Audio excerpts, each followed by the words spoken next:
Kalau pasangan suami isteri tidak sediakan rumah untuk isteri dan tinggal rumah mertua, adakah suami dikira menyediakan nafkah tempat tinggal kepada isteri? Jawabnya, tengok.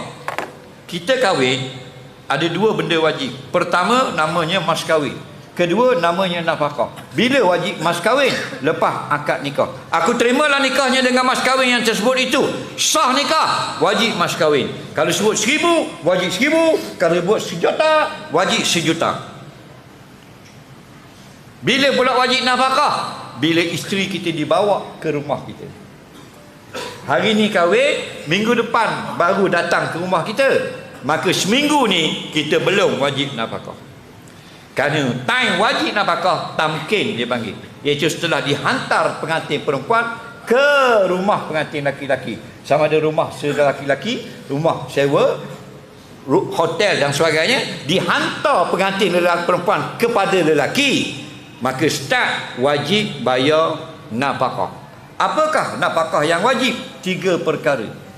Pertama, makan minum isteri. Kedua, pakaian isteri. Ketiga, tempat tinggal. Sama ada tempat tinggal itu hotel, rumah sewa, homestay, buat sendiri atau banner sendiri, tak ada peduli. Janji rumah itu cukup didiami oleh seorang perempuan yang bergelar isteri.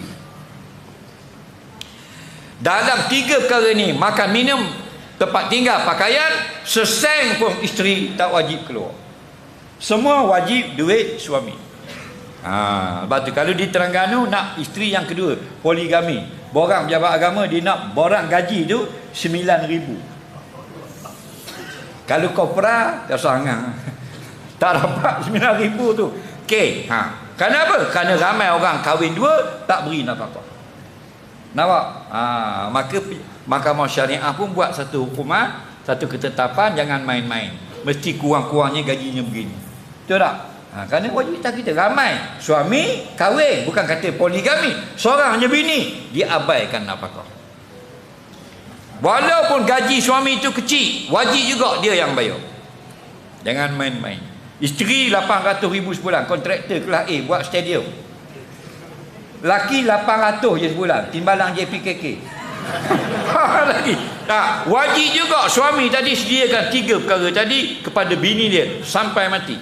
Jangan main-main, kan? Tetapi bila isteri dia kata, saya halalkan nafkah kerana abang gaji pun ciput-ciput je, tak bayar-bayar ke saya, gaji saya dah banyak dah, barulah halal tak beri duit.